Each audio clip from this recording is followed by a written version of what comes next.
Hello everyone and welcome back to TowerGate. It is TowerGate day number 985, Friday, December 13th, 2019. Thank you so much for tuning in. Okay, well, like the last 2 or 3 days, it's just another day of major news. Again, I have to go very quickly to try to get through it all, and so let's go ahead and get started. I don't know how many of you listen to Dan Bongino.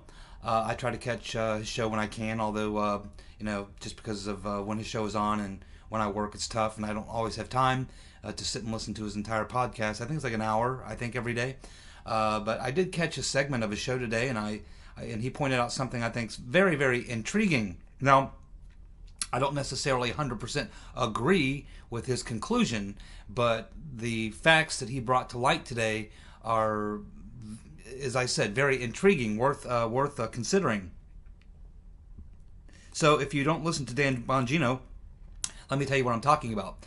So Dan Bongino has advanced a theory on his radio show yesterday that he believes that the insurance policy actually was referring to the tip from Alexander Down the Hatch Downer to the FBI about the conversation he had with Papadopoulos. Now, I've concluded myself that the insurance policy was essentially to get Uncle Bob the Executioner a special counsel appointed, knowing that, of course, they had no crime, but that if they could bring enough pressure that Trump would do what any innocent man would do, and that is fight back, and then they could take his fighting back as obstruction and then try to impeach him for obstruction. So that was my take on what I thought the insurance policy is, and I pretty much still believe that. But Dan Bongino brought up a very interesting fact that has not yet been known. And he is looking at a series of tweets and emails and a lot of activity that was going on there at the FBI between Strzok and Page and McCabe and Priestap and the whole crew, right around the time, just a few days after Alexander Down the Hatch Downer met with Papadopoulos, which would have been, I believe, May 11th of 2016. Now, the story prior to this was that Down the Hatch Downer met with Papadopoulos, had the conversation, and then didn't think much about it. But then 2.5 months later, after WikiLeaks releases the DNC emails, Downer goes, WikiLeaks releasing emails. You know, that reminds me of that conversation I had with that Papadopoulos guy where he said that the Russians have this dirt on Hillary. Maybe there's something to this. And so he then goes through various passing this information along and makes it to the FBI. That is the story that we've been told up until this point. But now we have a pretty good indication, as Bongino points out, from all this communications activity between the small group players, McCabe, Priestap, Strzok, Page, and a couple of the others that are in the email chain, that they were talking about some tip, and they were talking about something that got them very excited right around the same time, just a couple days after the meeting with Papadopoulos and Downer, which is strange into itself, as we've discussed here many times. Mainly the strangest thing about it would be, why would the most senior high-level Australian official in the UK even have the slightest bit of interest in an unpaid low-level campaign volunteer that no one's ever heard of? And of course we know the story as well. He wrote a story where he was critical of David Cameron, and therefore Downer wanted to chew him out over that. Now, Downer is a State Department official. He's involved in all sorts of things. He was the top Australian official in the UK, and he's seen many of these little hit pieces back and forth between people on various sides of a political issue, and typically something like this would just get someone like him to chuckle, especially if it's coming from someone who's basically a nobody. And that's not a rip on Papadopoulos. I'm not suggesting he's a nobody, but as a person. But in a larger scale of things, in the circles that Downer travels in, I mean, Downer hangs out with the top level people in the world, the high level elitist top heads of state, heads of government. That's who he runs around with. So why would he even bother himself with someone like Papadopoulos? This always was something that to me was a major red flag. And so that's kind of that explanation. But getting back to this point that Bongino is making, it now makes perfectly good sense that, as Bongino says, from what we know now, and we know a lot more than we knew back then, back in 2016, what else was happening within 2 or 3 days of Papadopoulos and Downer having this meeting? What else was happening that would have been something like a major tip, something that would have gotten the small group team so excited, something that would have generated so much activity within this group who were part of the coup plot? So I went back when I got home, I looked at my timeline, and there's nothing really other than Downer's assistant calling Papadopoulos, wanting to have this meeting. Of course, by this time, Papadopoulos, since he announced that he was going to be with the Trump campaign, he's suddenly getting a lot of people taking an interest in him. So while it seemed kind of unusual, there was a lot of unusual things going on. A lot of people who would normally never give him the time of day suddenly were interested in him. So to that extent, Papadopoulos at this time is not quite aware of everything. He is aware of what's happening, but he's not sure why.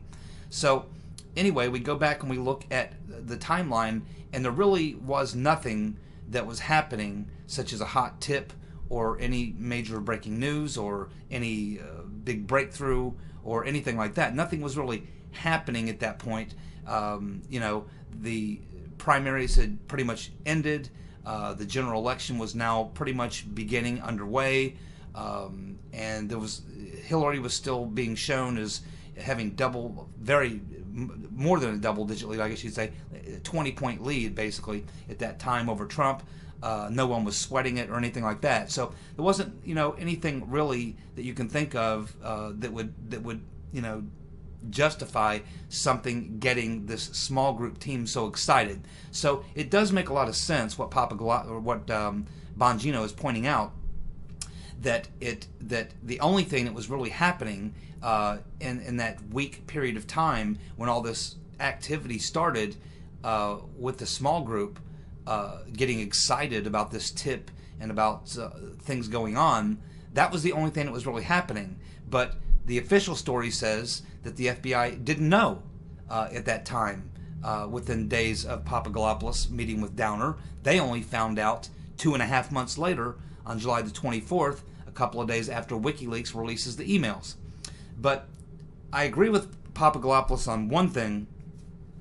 I agree with Dan Bongino on one thing, that it certainly does add up. It makes sense that the FBI small group team likely learned about the Papadopoulos-Downer meeting there within 24 hours, or maybe they even knew it was going to happen. But I do agree with Bongino that I would say there's a very high likelihood that what he's stumbled onto here is true.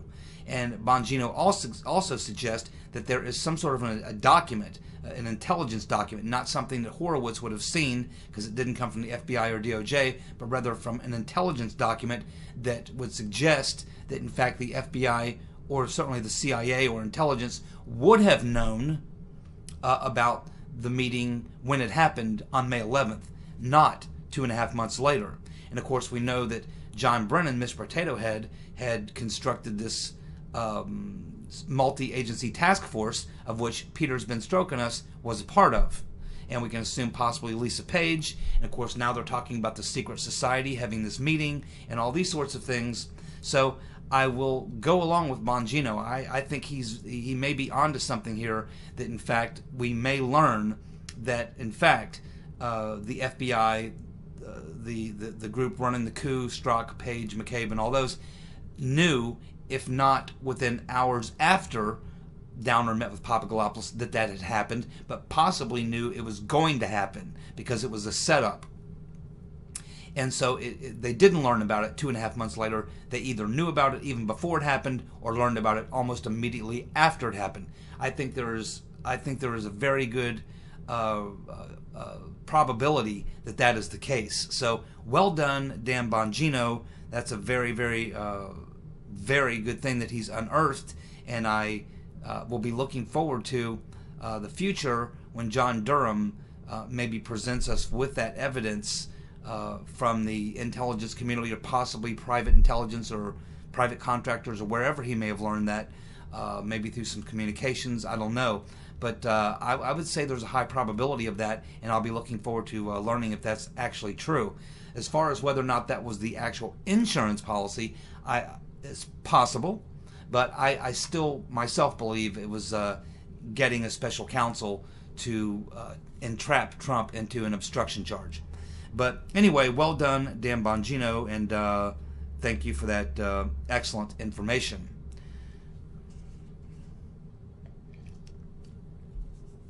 Hunter Biden is going to have to appear to answer questions under oath to his baby mama's lawyer about his financials, because the judge there in Arkansas on that case has just ordered the deposition. Hunter Biden's going to be deposed. Excuse me. And in that deposition, the lawyer for his baby mama is going to want to get all of his financial disclosure forms, 3 years of back taxes, and this is going to expose all that. Now, it's a family court matter, so these documents will likely be pretty much sealed, but the case will move forward, and we will learn a lot about what his income is, Hunter Biden's income, based on the judgment that the judge is going to assert in this case of what Hunter Biden's going to have to pay. He says right now that he's unemployed and broke. Hunter Biden is unemployed and broke. Well, how about that? Maybe that's why Daddy-O has to run for president. Because the only way that Hunter can get any cash together is if Daddy is in some position of power where Hunter Biden can get some sort of a position on a board. That's what it certainly looks like. But things just keep getting worse for the Bidens. And it's going to continue getting worse. This is not going away. It's only going to get worse. The demonic buzzard is circling overhead. Biden is refusing to get out. And the rotten Reverend Clinton is eventually going to drop the hammer on him. And if she has to, she will stick the knife in his back. Stay tuned. Well, we hear more rumors today that there are even more Democrats now fleeing, and it's now in question as to whether or not the vote will even hold up. It's now becoming actually in question as to whether or not Pelosi will even be able to go forward with having the vote. The plan was to rush this set of hearings through the Judiciary Committee this week, and then next week to have the vote, because as the longer every day that goes on, she's losing votes. She's not going to get any Republican votes. She'll get Justin Amash as an independent, and that's it. So she has to rely on those 218 Democrats. And we already know that at least 6 have said that they're probably not going to support it. So the numbers are dropping fast, and every day she loses another Democrat, it seems. And a lot of these, there's this rumor had been going around that they wanted to go for a censure and not for impeachment. But you can tell that Nancy Pelosi is under tremendous pressure right now. Madam Botox, the last couple press conferences that she's done, she looked very rattled. She looked kind of disoriented, a little confused. I think that she is in a situation right now where she has got herself in, but she doesn't know how to get out. And she's almost perfectly positioned herself. She really has to have the vote next week, because if she doesn't, then they go on Christmas break. And by the time they come back, imagine what happens when all those Democrats go back to their home districts during Christmas. Imagine what happens when they come back. If she doesn't have the votes now, or this coming week, she damn sure will not have them after they come back from Christmas break. And is there anything that could be more disastrous for Madam Botox than to have that vote next week and have it fail? And the answer is no. No, there is nothing. In fact, it could cost her to have to resign from her position. Certainly, even if she stays in her position, she will be powerless. The left wing of that party will now just be able to run completely roughshod over her, and she will be so weakened that I can't imagine that she could stick around very much longer. It would just be a matter of time before they have a no confidence vote, probably led by AOC and the lefties, and they would probably get enough votes. Tim Ryan would join that crowd. There's quite a few Democrats behind the scenes who are terrified of Pelosi. But if given the opportunity and they knew that they could get the votes and they could push her out, they would cast their vote to push her out. They just have to know it has to succeed. They're not going to do it and have it fail. So a major power play is shaping up behind the scenes in the Democratic Party. And it's all going to come down to this vote next week. And if I were a betting man, I wouldn't bet a single penny that she's got the votes. Because they're losing 1 to 2 Democrats every day. And the Democrats are back in these districts, these 31 districts, where they're in red districts. They are getting hammered at town halls. Their phones are ringing off the hook. And you have to imagine that behind the scenes, they're telling Steny Hoyer, the whip, they're telling him, man, you got to go talk to Pelosi. You got to get her to back off, because if we have this vote, if we vote for this, we're done. We lose our seats, and if we don't vote for this impeachment, Pelosi will target us and primary us. So it's insanity. So I think Steny Hoyer is the man in the middle right now. And he was quoted earlier this week saying that he's not going to try to whip the votes. That they're just, now I don't believe that, but I mean, that's what he's saying. But I have to imagine that Pelosi's going to call him in the office and say, you got to go get the votes. You got to go get 218 votes. This vote cannot fail. You got to do whatever you have to do. Whip whoever you have to whip. Whatever it takes, you've got to get me 218 votes. And I don't know if he can do it. And I don't know if he believes he can do it. Because, I don't think he was a big supporter of this impeachment to begin with. I think he kind of was run over as well. So, a lot going on here. It's going to be very interesting. And a week from now, we are going to know. Now, they'll probably be able to force enough people to vote, to get the votes. But it's going to be very, very close.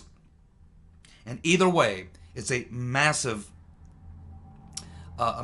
defeat for the Democratic Party. Whether, it's a question at this point of whether or not the Democratic Party wants to survive and sacrifice Madam Botox, or whether they want to protect Botox and sacrifice the party.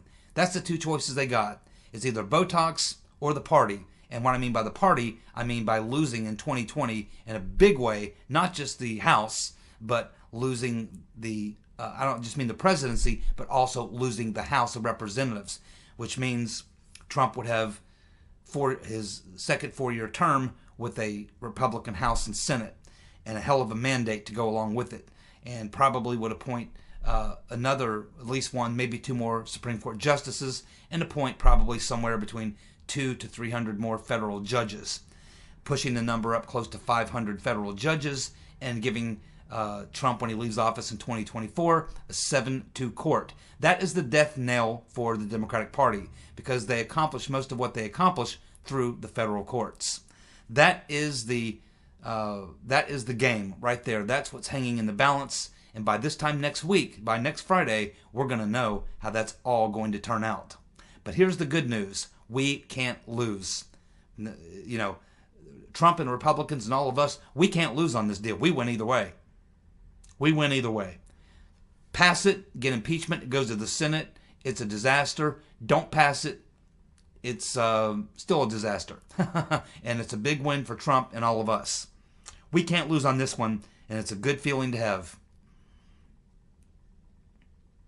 I don't know how many of you saw Matt Gaetz and Jim Jordan today, but or I should say yesterday, but they did an absolutely fantastic job. I mean, Jordan the guy literally was, I don't think I've ever seen, I know he went to law school. I don't think he ever practiced a lot of law, But I mean, he would have been. I mean, if I was going to hire a lawyer, I would definitely hire Jim Jordan. The guy knows how to make a case. He knows how to put fairly complex things into terms that really are easy to grasp.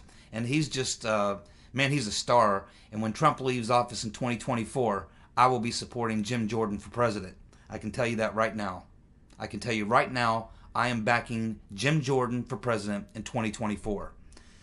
And Matt Gaetz was hilarious, absolutely hilarious. And he did today, or yes, I should say in the hearings, he did go through Hunter Biden, and he told the whole story of reading from that New Yorker article about how Hunter Biden went to the homeless shelter, the homeless place, the homeless camps, and he was looking to buy some crack, and he got some crack. And then he comes back a couple days later and he gets some more crack. And I mean, he's talking about leaving his crack pipe in the car of a rental car, and there was a police report made of it and all this stuff. So, yeah, I mean, it was really kind of funny. Not so much he was trashing Hunter Biden, because I almost feel sorry for this guy at this point. He's so inept and so messed up. His life is so messed up, So I don't like to make light of anybody that's addicted to something like crack or heroin or alcohol or anything like that. I mean, it's not a joking matter. It's a very serious matter.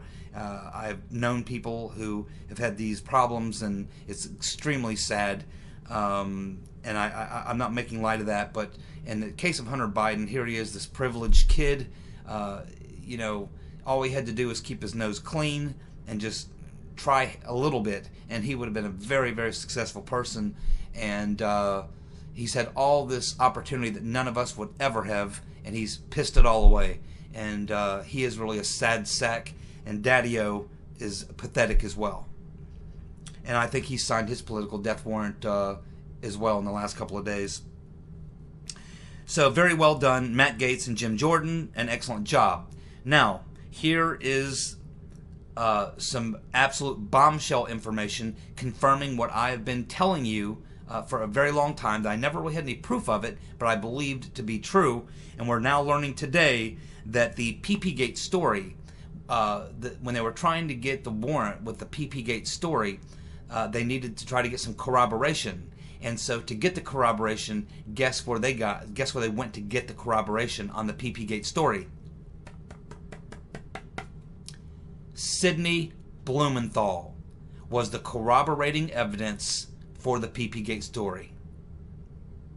And where did the PP-Gate story probably originate? As I've said many times before, his buddy, Cody Shearer. And who are Cody Shearer and Sidney Blumenthal? They are the Rotten Reverend Clinton's inside hatchet men. Her henchmen, the guys who go out and do political dirty tricks for the Clintons for decades now. Blumenthal and Shearer. And now we learn that it was Sidney Blumenthal that corroborated the PP-Gate story. Uh-oh.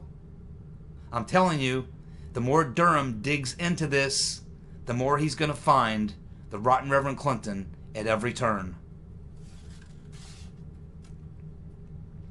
We also learned from Huckleberry Horowitz that he was not able to interview the former director of the Federal Bureau of I'm With Her, the dishonorable James Comey, nor that schmuck, General Counsel James Baker.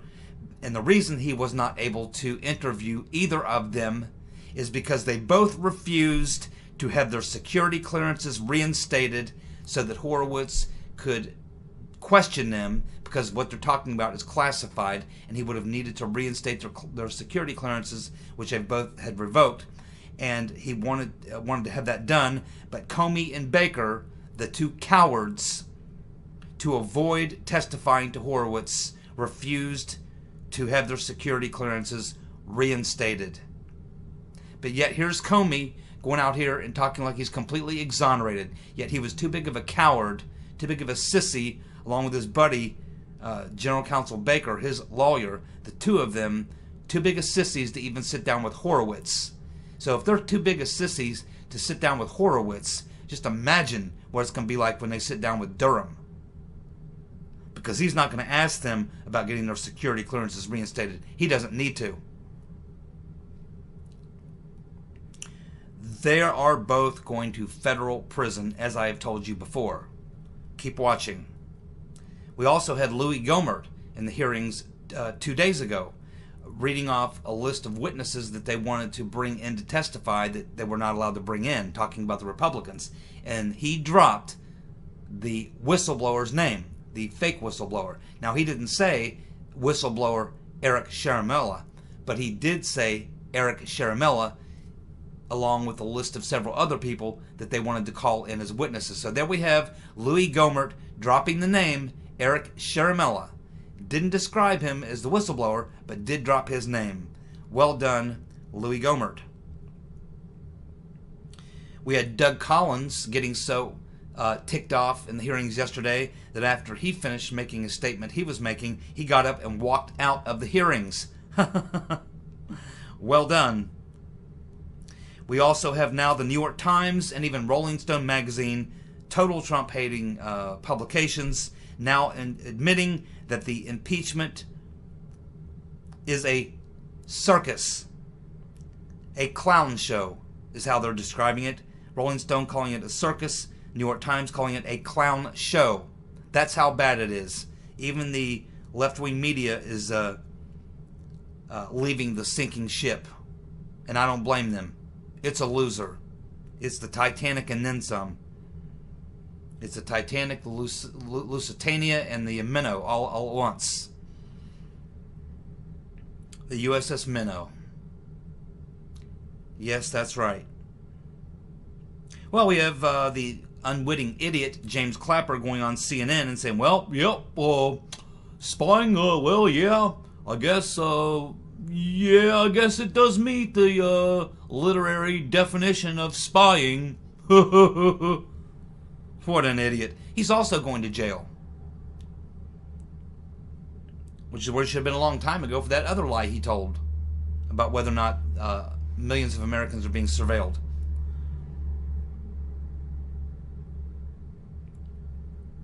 And what about our good friend Rachel Madcow? Has anybody heard from Madcow lately? She's being pretty quiet. I know she's lost a ton of viewers, especially in that 25 to 64 or 25 to 54 age group. They're fleeing Rachel Madcow, heading over to Fox. But I don't know if you guys remember this, but back in, I think, 2018, she literally did a 2-hour special on the dossier to prove that the allegations made in the dossier were mostly true. Well, Horowitz just blew her up yesterday, or day before yesterday, on Wednesday. And so I guess we should all watch closely to see if Rachel Madcow maybe does a replay of her show. No, I don't think so. But maybe Madcow should now do a 2-hour special on why the dossier is total bunk, completely deconstructed and proven to be a hoax by Inspector General Huckleberry Horowitz. We'll have to watch Madcow and see how she handles it. Don't hold your breath. Then we have, as I said, Quid Pro Quo Joe is committing political suicide, and I'm more convinced than ever that there has absolutely got to be rotten Reverend Clinton people planted in his campaign advising him, because nobody in the right mind will be advising him to say the things that he's saying and do the things he's doing if he had any hope at all of winning the nomination. I mean, he is literally out there committing suicide every day, political suicide, and the only reason that he's still hanging around is because the rest of the field is so freaking bad. So get this. He's out there yesterday in a campaign speech, and he says that under his administration there will be no more limits on chain migration. No more limits on chain migration. Boy, that's a killer. That is a... Why in the world? It's got to be somebody from it's got to be some of Hillary's people telling him to say this stuff. But even he should be smart enough to know, even if someone tells him to go say that, he should be smart enough to go, "Are you kidding me? That's a stupid thing to say. That'll cost me 35 states. But he said it anyway. Oh, and it gets worse for Quid Pro Quo Joe. You know, the rotten Reverend Clinton, after she lost her election, she gave many, many reasons and blamed many, many things for why she lost.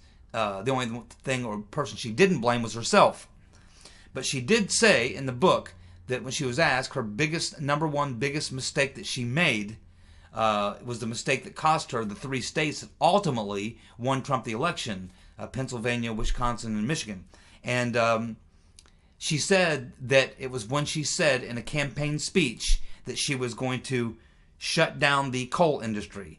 She said that was probably her biggest single mistake going into that area of the country and talking about shutting down the coal industry. She said that was probably her single biggest mistake because it really cost her the 3 states that pretty much delivered the presidency to Trump.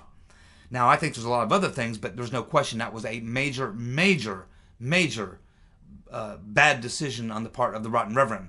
Well, you're not going to believe this, but despite Hillary saying that was the worst decision she made in 2016 was to say she was going to shut down the coal business, we literally have Burisma Joe out there yesterday on the campaign trail saying that if he's elected president, not only is he going to have no more limits on chain migration, but that he is going to shut down the coal industry. Man, this guy is political toast. It's extraordinary again. There's got to be someone from the Clinton campaign advising him, telling him to say this crazy stuff. And if the rest of the field weren't so bad, he would have been gone a long time ago. This is absolutely crazy. It's almost like I'm living in a parallel reality, or I'm living in a version of the Twilight Zone or something. It's extraordinary. I mean, these are extraordinary times that we're living in. I hope you all realize that. And finally, we have to congratulate our good friends Mike G and other subscribers here to the channel from the UK. Congratulations. A super win yesterday in the parliamentary elections. Historic elections, actually. Boris and the Conservatives winning in a big way. Corbyn is crushed. It's the biggest defeat of the Labour Party since 1935, and the vote tally, as I understand it, if this is the final vote tally, with all the votes added up, the new Parliament will now represent 339 Conservative seats to 231 Labour seats. That's more than 100-seat majority for the Conservative Party over the Labour Party. This is a devastating loss for the Labour Party. It's absolutely fantastic news for the freedom-loving, Trump-supporting Brits. Congratulations to you all. And I think now we'll have to just see what Boris Johnson does. But clearly, this was a referendum. This vote was a referendum on Brexit, on a clean leaving the EU with no strings attached. Let's see if Boris Johnson, now that he has this mandate and this kind of a majority, let's see if Boris makes it happen. Pray that he will. Finally, we should wish John Durham Merry Christmas, because he has one of the greatest Christmas presents he could have ever hoped for under the tree. And that present is named Kleinsmith. Kleinsmith. As most of you have probably heard, Horowitz has referred Kleinsmith over to Durham for prosecution. Of course, we know what he was involved in. And here's something to keep in mind. Since Kleinsmith has been outed and what he did in changing that email, which had to do with Carter Page being a CIA and FBI asset, removing that information so that it would continue to get the FISA warrant to lie to the FISA court, amongst other things he did. Nobody is out there defending Kleinsmith. Not McCabe, not Strzok, not Page, not Comey, not Brennan, not Clapper. Nobody out there defending Kleinsmith. He is looking at a minimum of, just on this one charge, 5 years in federal prison. He is going to be disbarred. He is going to face major fines. He will have tens of thousands of dollars in legal fees. His life is pretty much destroyed. He has nothing absolutely to lose at this point. Kleinsmith was not some low-level guy. He was at the super secretive FBI branch, FBI NSB branch. That's the National Security Branch. Everything they do there is top secret and clandestine. He was on the Mueller team. He was in the Crossfire Hurricane team. This guy knows a lot. And John Durham is going to be sitting down with Kleinsmith and finding out if he wants to cut a deal. and Klein-Smith knows everything. Merry Christmas, John Durham. Thanks so much for tuning in. I'll be back tomorrow with more TowerGate. See ya. Bye.